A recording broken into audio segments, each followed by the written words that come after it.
DeepSeek R1 vient encore de franchir une nouvelle étape. Il a réussi à doubler sa vitesse d'exécution et ce de manière totalement autonome. Laissez-moi vous annoncer que nous entrons officiellement dans l'ère des IA qui s'auto-améliorent. Eh bien bonjour à tous. C'est exactement ce qui précède l'explosion de l'intelligence. Vous vous souvenez de ce graphique ? Je vous l'ai montré plusieurs fois et je vous ai parlé de ce concept plusieurs fois aussi. C'est le fameux papier de la conscience situationnelle. Eh bien, quand l'IA atteint un niveau d'intelligence équivalent à celui d'un docteur et qu'elle peut réellement générer des nouvelles connaissances, c'est là que commence l'auto-amélioration récursive et que donc survient l'explosion de l'intelligence. Et c'est exactement là où nous en sommes. Le modèle O1, le modèle O3, le modèle DeepSeek R1.0, ce sont des modèles avec une intelligence de niveau doctorat.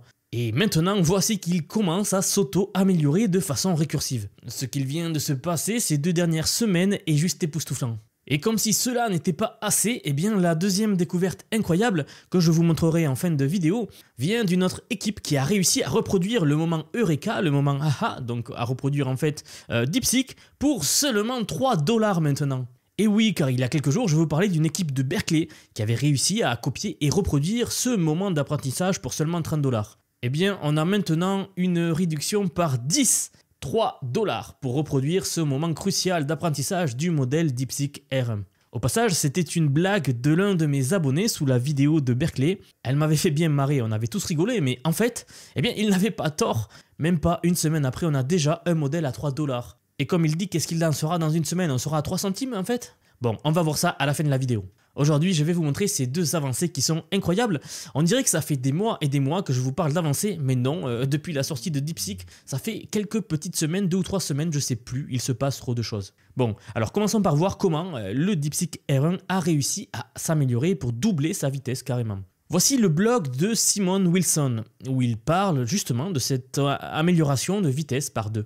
Alors j'en avais déjà parlé très rapidement dans une autre vidéo, mais après avoir analysé en détail ce qu'il s'est passé, c'est beaucoup plus important que prévu. Je sais plus quelle était la vidéo, mais j'en ai parlé comme ça, eh bien j'ai bien fait d'y revenir car en fait ce qu'il s'est passé c'est complètement dingue. Alors je vais entrer dans les détails et lire ce post pour vous. Mais juste avant, si vous ne me connaissez pas sur cette chaîne, je vous présente tous les jours des actualités scientifiques. Et technologique aussi, en passant de l'IA jusqu'à la robotique, la médecine et tout, je couvre tous les domaines. Donc si vous voulez rester au courant des dernières actus que vous n'entendrez nulle part ailleurs, n'hésitez pas à vous abonner pour soutenir la chaîne et pour vous ne louper aucune des infos. Bon, alors ce qui est fascinant ici, c'est que 99% du code dans cette pull request, donc dans cette demande d'écriture de code, a été écrite par DeepSeek R1 lui-même. En gros, le code ici, tout a été écrit par l'IA, par l'intelligence artificielle elle-même. La personne qui a réalisé cela, eh bien, s'est contentée de créer des prompts pour le modèle. Et vous voyez, le modèle a trouvé comment s'améliorer tout seul. La seule chose qu'il a eu à faire était de développer des tests et d'écrire des prompts avec quelques essais, quelques erreurs. En fait, il a même partagé l'intégralité de l'échange entre lui-même et DeepSeek. Il dit « Voici une récente transcription que j'ai utilisée pour écrire le plugin LLM ». Tout ça, c'est des termes techniques de programmation, mais en fait, encore une fois, c'est DeepSeek R1 qui a écrit tout ce code-là. Il continue en disant « J'ai essayé la même chose avec OM, mais je pense que DeepSeek R1 s'en est mieux sorti. » Alors laissez-moi vous montrer quelques-uns de ces prompts rapidement. Alors voici l'essentiel de ce qu'il s'est passé, c'est assez amusant. Je vais passer vite car le but n'est pas de rentrer dans les détails techniques, mais plutôt d'analyser tout cela d'un point de vue global et voir les choses intéressantes. Mais je pense quand même que ce petit prélude est important. Alors selon cette personne, chaque réponse prenait environ 3 à 5 minutes. Donc vous voyez ici, le modèle a vraiment pris son temps pour répondre, son temps pour réfléchir avant de répondre. Aujourd'hui, si vous utilisez ChatGPT et que vous lui posez une question, eh bien, vous voyez qu'il réfléchit, mais qu'il ne va pas passer trop de temps. En fait, il va peut-être passer 20-30 secondes maximum. Eh bien, maintenant, imaginez avoir la possibilité de faire un prompt qui dure 5 à 10 minutes, voire à 30 minutes. Le résultat serait tellement plus précis.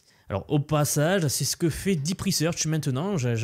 OpenAI nous a annoncé cette super IA qui prend 30 à 1 heure pour réfléchir à chaque réponse. Et si vous n'avez pas vu ça, je vous renvoie vers la dernière vidéo sur Deep Research. Et maintenant, voici la boucle itérative que cette personne a utilisée avec DeepSeek. On y voit essentiellement la description du problème, ce qu'il voulait accomplir, puis voici la dernière tentative qui a échoué. Le cadre étant posé, voici le premier prompt, la première demande qu'il a faite à cette IA.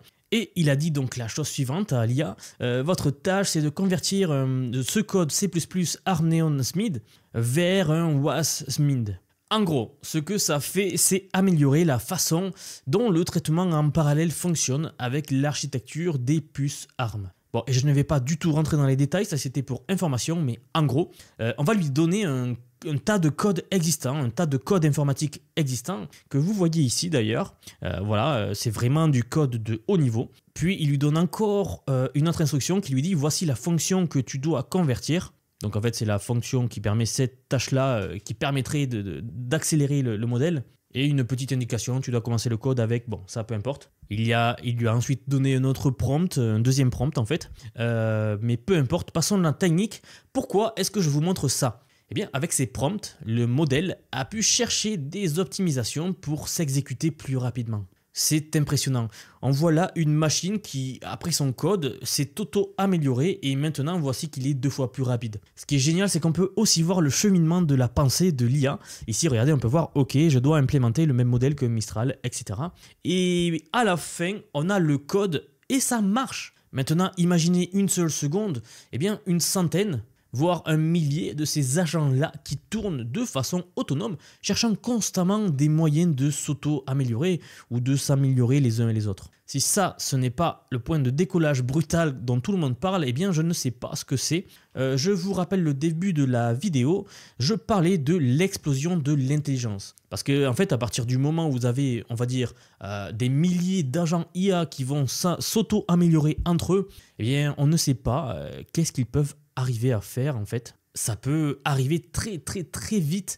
Ils peuvent s'améliorer 2 fois, 3 fois, 4 fois, 5 fois, 10 fois, 20 fois, 100 fois. On ne sait pas à ce jour ce qu'il se passera le jour où une IA pourra vraiment s'auto-améliorer de façon constante et donc potentiellement peut-être passer de l'AGI à l'ASI direct en fait, sans étape intermédiaire, qui sait. Ça c'est l'avenir qui nous le dira. Moi en tout cas je serai là pour tout courir et pour vous informer de tout, donc si ce n'est pas déjà fait, n'oubliez pas de vous abonner. Alors j'aimerais vous montrer autre chose en revenant à ce graphique donc de la conscience situationnelle. Voici GPT-4, donc qui est équivalent à un lycéen brillant ici. Mais en fait, on est bien au-delà maintenant avec O1, O3 mini, O3 qui sort bientôt. Et que dire de Deep Research qui surpasse maintenant beaucoup de docteurs dans la découverte et surtout en fait la synthèse de nouvelles connaissances. Alors Deep Research est très récent, ils l'ont annoncé il y a 2 jours, donc on n'a pas encore assez de recul pour savoir quel est son potentiel exact, mais s'il fait vraiment ce qui est annoncé, on ne va pas beaucoup attendre pour voir des découvertes en fait faites 100% par l'IA qui risquent d'arriver très vite, la semaine prochaine peut-être, dans 2 semaines, qui sait, on verra. En fait je le répète, mais une fois qu'on aura la capacité de faire de la recherche en IA de façon automatisée, eh bien c'est là qu'on atteindra la super intelligence. Et franchement, on a l'impression qu'on est sur le point d'y arriver. Du moins c'est l'impression que j'ai. En fait, je ne sais pas trop comment l'expliquer, mais ça fait un petit moment déjà que je couvre les avancées en IA et encore un plus long moment que je suis dans le domaine de l'IA. Mais franchement, entre le 1er janvier 2025, donc cette année, et aujourd'hui même, eh bien, ça a été du non-stop. Tout s'accélère, et surtout depuis la sortie de DeepSeek en fait. Donc vous savez qu'ici, j'aime bien vous donner tous les points de vue et que vous vous fassiez votre propre idée. Donc ça, c'était mon point de vue. Maintenant, il y a 2 écoles. Parce que certains des plus grands experts en IA disent que ce décollage ne sera pas instantané du jour au lendemain, que ce sera plutôt progressif. Mais en même temps, quand on regarde ce graphique que je viens de vous montrer et quand on regarde tout ce qu'il s'est passé dernièrement, eh bien on dirait qu'on va voir ce point binaire où on aura vraiment ce décollage brutal. Voici Yann LeCun, je pense que vous le connaissez tous si vous suivez la chaîne. C'est un des pères fondateurs de l'IA et il est français en plus. Et maintenant c'est le directeur de recherche en IA chez Meta, donc anciennement, en fait c'est le groupe Instagram, Facebook, WhatsApp, etc. Et il dit la chose suivante. L'émergence de l'AGI, quelle que soit votre définition, ne sera pas un événement, mais ce sera progressif. Donc, selon vous, est-ce que ce sera plutôt le scénario 1 ou le scénario 2? Est-ce que ce sera plutôt l'explosion de l'intelligence ou est-ce que ce sera le décollage calme? Et il dit aussi la chose suivante, je cite, « Une fois qu'elle apparaîtra quelque part, elle sera reproduite par beaucoup en relativement peu de temps. Maintenant, si l'IA et toutes les innovations sont derrière les murs d'entreprises à code fermé, comme par exemple OpenAI, on n'aurait probablement pas ça. Mais avec l'open source, on accélère la capacité de tous à y arriver. Et c'est pourquoi, je le répète, je l'ai déjà dit, mais c'est pourquoi la sortie de DeepSeek R1 a été si importante dans l'industrie de l'IA. Comme vous le voyez, depuis qu'elle est sortie, tout ce que ça a permis, c'est juste énorme. Elle a permis à l'open source de faire un bond en avant d'environ 3 à 6 mois peut-être. Et donc, elle a obligé les entreprises fermées, comme par exemple OpenAI, à accélérer leur calendrier et à tout nous donner, tout ce qu'ils avaient eux dans leur laboratoire. Rappelez-vous, dans la dernière vidéo que j'ai faite sur Sam Altman, sur la session de questions-réponses qu'il avait faite sur Reddit, et en parlant du modèle DeepSeek, il avait dit la chose suivante, eh bien, c'est un très bon modèle, nous produirons de meilleurs modèles, mais nous maintiendrons donc moins d'avance que les années précédentes. Voilà, donc maintenant nous avons une intelligence artificielle qui s'améliore toute seule, et il y a quelques jours, je vous parlais de ces doctorants de Berkeley qui avaient réussi à recréer la capacité de réflexion de DeepSeek pour seulement $30, en utilisant essentiellement la même technique, mais appliquée à un cas d'utilisation très précis. Eh bien, accrochez-vous bien, un abonné m'avait fait la blague, mais c'est la réalité. Maintenant, nous avons un autre exemple d'une équipe qui a réussi à reproduire ce moment, le moment Eureka, le moment AHA, donc la reproduction de DeepSeek, pour seulement $3. Et ce, moins d'une semaine plus tard. Si ça, c'est pas une accélération brutale, eh bien, je sais pas ce que c'est. Regardez, ce post, c'est Langchen qui dit « Ravi de vous présenter R1V ». Donc, en fait, ça utilise exactement la même technique que les doctorants de Berkeley et que DeepSeek R1. Ils utilisent l'apprentissage par renforcement avec récompense vérifiable. Le fameux que vous connaissez déjà, j'en suis sûr.